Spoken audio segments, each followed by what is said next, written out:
scooty আগত থিয় হৈছিল ভতিজা পিছফালে আছিল মই চলাই আছিলোঁ চলাই আহি আছোঁ তালৈ কথা পাতি পাতি আহি আছোঁ পাপা পৰীক্ষা কেনেকুৱা হ'ব কি হ'ব পাপা পৰীক্ষা ভাল হ'ব কিন্তু এইবাৰ মই একবাৰ চাইকেল এটা দিম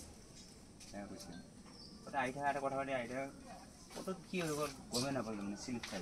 খাই হাতৰ পৰা ওলাই গ'ল এতিয়া মই তাৰ হাতত ধৰিলোঁ ধৰি সিও মোক টানি লৈ গ'ল স্কুটিখন ওপৰত থাকি গ'ল স্কুটি আৰু ভতিজা ওপৰত থাকি গ'ল সি ওপৰে দৌৰি আছে খুৰা অবিনাশৰ ঘৰ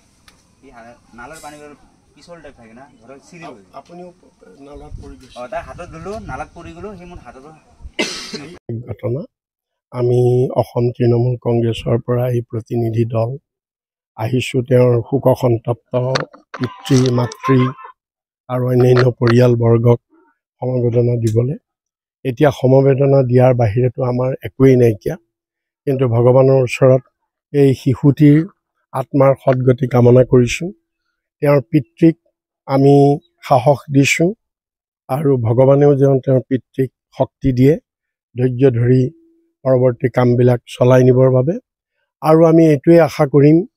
সকলোৰে ওচৰত চৰকাৰৰ ওচৰতো যাতে অবিনাশৰ যি ঘটনা হ'ল এইটোৱে অসমত শেষ ঘটনা যাতে হওক আৰু যাতে ঘটনা এনেকুৱা নহওক আৰু যাতে দ্বিতীয়জন অবিনাশ এনেকৈ মানে কৰুণ মৃত্যু যাতে সাৱটি ল'ব লগা নহয়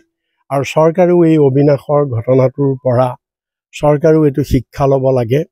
যে মহানগৰীৰ যিমানবিলাক উন্মুক্ত যিবিলাক ফুটপাথ আছে যিবিলাক নলা আছে সেইবিলাক যাতে চৰকাৰে তাৰ নিৰাপদ ব্যৱস্থা কৰিব লাগে চৰকাৰে যাতে এনেকুৱা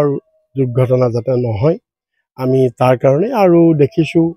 অবিনাশৰ পিতৃৰ অৱস্থাও যে কোনোমতে পেটে ভাতে খাই থকা গতিকে চৰকাৰক আমি এটা অনুৰোধ কৰিম তেওঁৰ পিতৃকো যাতে কিবা এটা চৰকাৰে অনুদান দি